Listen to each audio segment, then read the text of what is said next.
Hola, ¿cómo están? Soy Patricio Álvarez Bayón, JTP de la Cátedra. Eh, Volvemos a ver para trabajar el automatismo mental de Clerembault en su pasaje hacia el concepto del fenómeno elemental en Lacan. Ustedes van a trabajar más largamente en el audio de Verónica Camaño este tema, y van a ver específicamente el tema del fenómeno elemental en Lacan en el video de Mariano López, pero acá vamos a centrarnos en este pasaje específico desde el automatismo mental de Clerembault hacia el fenómeno elemental de Lacan. La bibliografía que vamos a utilizar va a ser eh, el texto Psicosis basadas en el automatismo de Clerembault, que es de 1925, el texto de nuestro querido Roberto Mazzucca, anterior titular de esta cátedra, que se llama Fenómenos Elementales, y voy a tomar referencias de los capítulos del Seminario 3, 1, 5, 14 y 20, que ustedes después van a desplegar bien cada uno de esos capítulos. El tema del automatismo mental es producto del trabajo y del estudio de Clerembault en relación a un momento de la psicosis que es el tiempo anterior al desencadenamiento franco de la psicosis, donde lo que se produce en la psicosis son las alucinaciones y los delirios. Bueno, de Clerembault estudia la forma mínima de lo que él llama el automatismo mental, con la cual, con esa forma mínima, se producen luego en un tiempo siguiente, un tiempo más complejo, las alucinaciones y los delirios, pero de Clerembault está estudiando el tiempo anterior, que justamente es lo que Lacan después, en su diacronía de la psicosis, va a llamar la fase de la prepsicosis. El automatismo mental se presenta a la percepción de una forma automática, es decir, uno lo registra como algo no producido conscientemente ni voluntariamente, no hay una intencionalidad, sino que se produce al modo de un acontecimiento que de Clerembault describe como mecánico, justamente porque de Clerembault es un organicista extremo. De Clerembault tiene un poco la posición de que la psiquiatría debe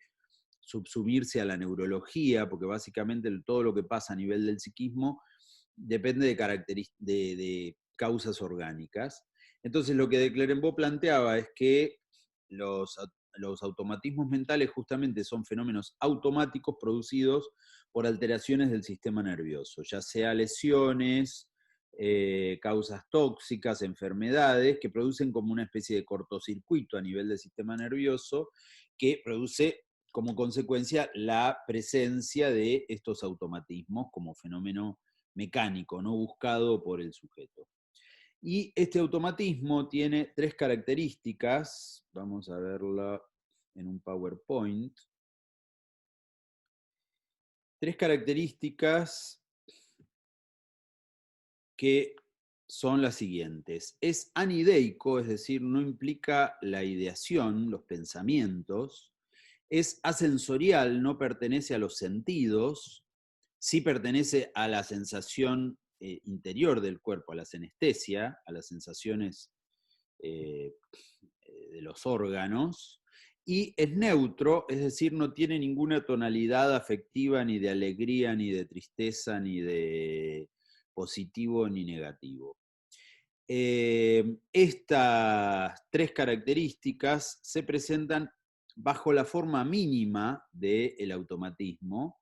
Sería como, de algún modo, la célula o el átomo. Por eso Lacan más adelante lo va a llamar fenómeno elemental, por la cuestión del elemento, como elemento de la estructura, es el elemento mínimo de la estructura de la psicosis. Bueno, pero antes de Lacan, de Clerembault plantea que es el fenómeno mínimo, y de Clerembault lo plantea con esta metáfora, es el pedestal que espera a la estatua, es decir, el pedestal donde después se va a poner encima la estatua, pero ese pedestal por ahora está vacío, esperando a que venga en un tiempo ulterior la estatua, que sería la alucinación y el delirio.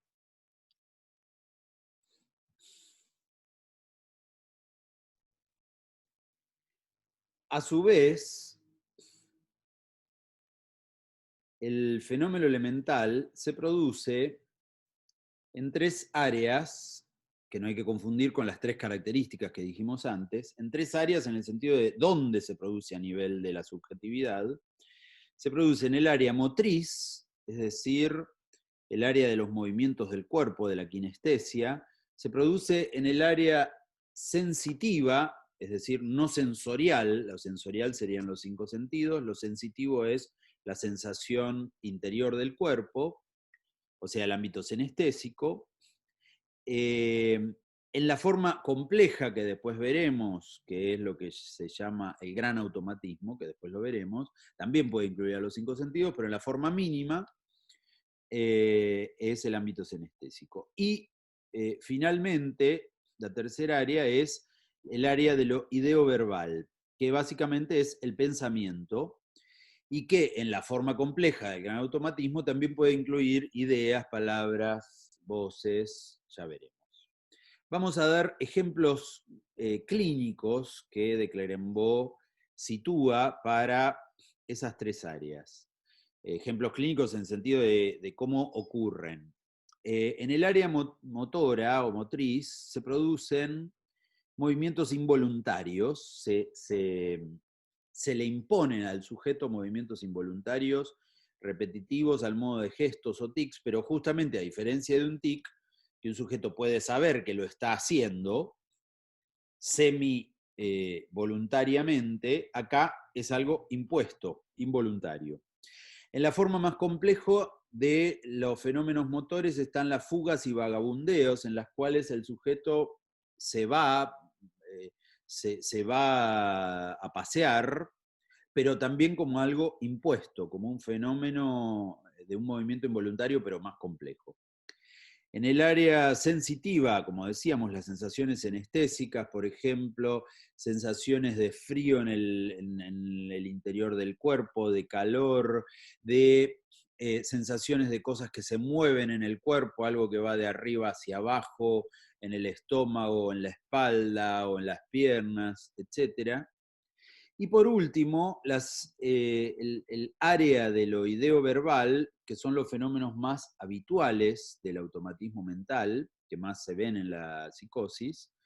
que son el eco de pensamiento, cuando uno piensa un pensamiento, pero se produce como una especie de eco, como si fuera un pensamiento en estéreo.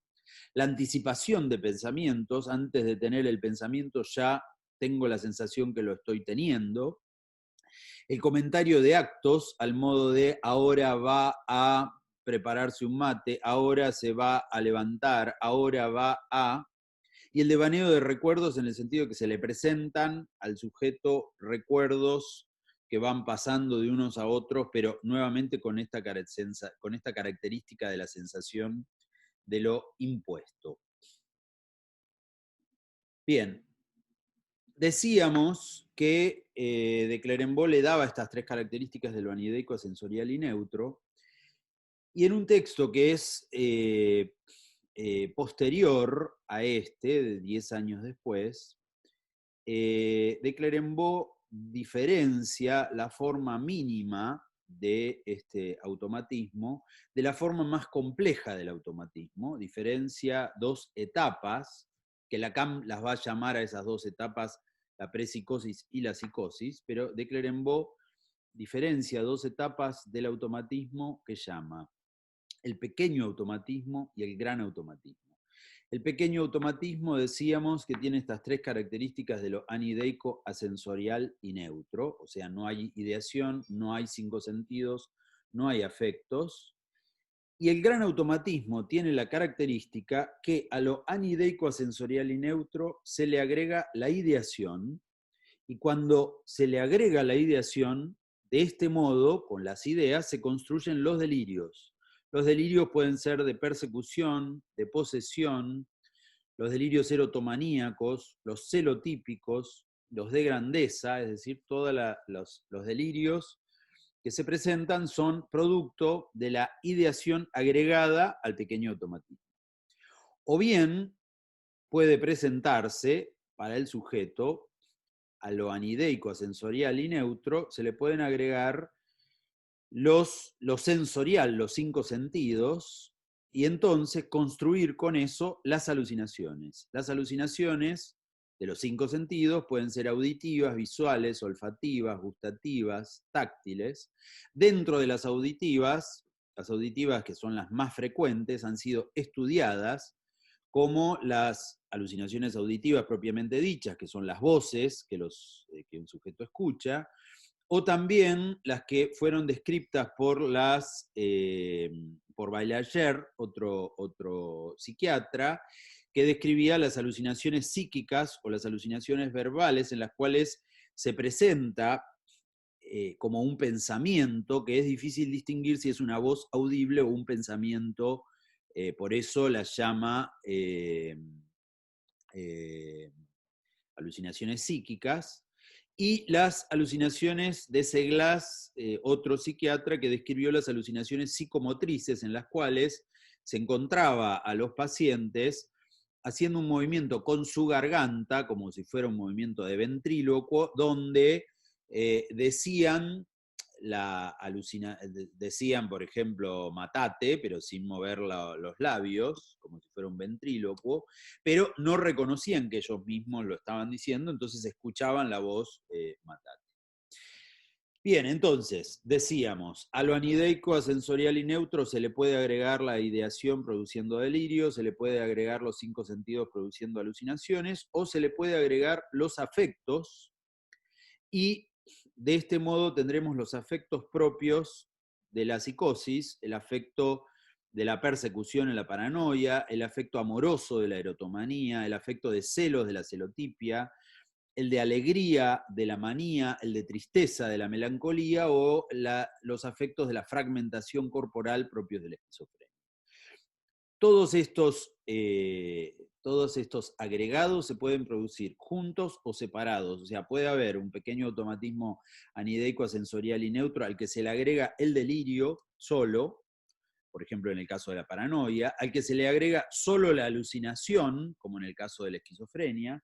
o se le puede agregar la alucinación más el delirio, como en el caso de la esquizofrenia paranoide, o se puede agregar solo los afectos, sin delirios ni alucinaciones, como suele ocurrir en la psicosis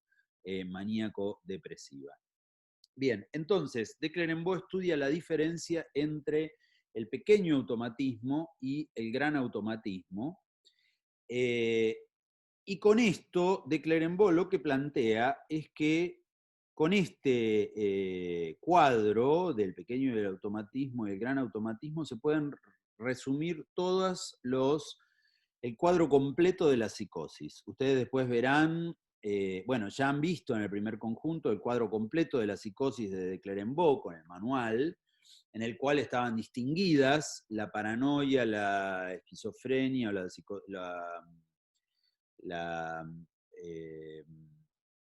y la psicosis maníaco-depresiva, digamos, los 3 cuadros, la paranoia, la demencia precoz de Kraepelin o esquizofrenia de Bleuler, y la psicosis maníaco-depresiva. Bueno, lo que de Clerambault plantea es que todas esas psicosis se pueden explicar a partir de esta división entre el pequeño automatismo y el gran automatismo. Bien, hasta acá entonces lo que plantea de Clerambault, que ustedes van a ver más desarrollado en la clase de Verónica Camaño, pero vamos a ver el pasaje que hace Lacan tomando esta división entre el pequeño automatismo y el gran automatismo a partir de su concepto del fenómeno elemental. El fenómeno elemental también ustedes lo van a ver en el video de Mariano López, pero vamos a tomar solamente este pasaje con el dibujito del pedestal aislado, porque ese pedestal pone en juego, el pedestal que espera la estatua, pone en juego el pequeño automatismo de Clerenbaugh, que decíamos, ya lo dijimos 20 veces, que es anideco, asensorial y neutro, pero justamente Lacan lo toma a este pequeño automatismo para describir lo que él ubica, lo que él llama fenómeno elemental, que es justamente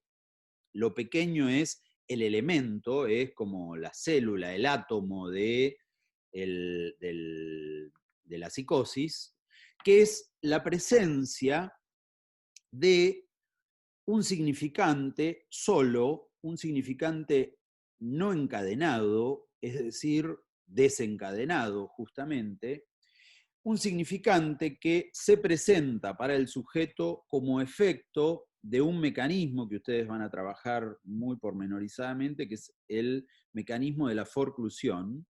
El mecanismo de la forclusión produce que el significante forcluido retorne como lo que Lacan llama el significante en lo real. Ese significante que fue forcluido por ese mecanismo de la forclusión retorna solo, aislado, como significante en lo real, es decir, no es un significante simbólico que puede combinarse con los otros significantes, produciendo una cadena significante, sino que se presenta solo, aislado, como significante en lo real. Y Lacan, en uno de los capítulos del seminario 3, lo define como un significante en cuanto tal no significa nada, o sea, es un significante fuera de sentido, y justamente como no significa nada, no tiene ni ideación, no es ideico, ni está ubicado en el cuerpo como forma de la sensorialidad, no se puede ubicar en ninguno de los 5 sentidos, y es neutro afectivamente, es decir, un sujeto puede, como decía de Clerenbaugh, puede convivir con ese significante aislado sin registrarlo,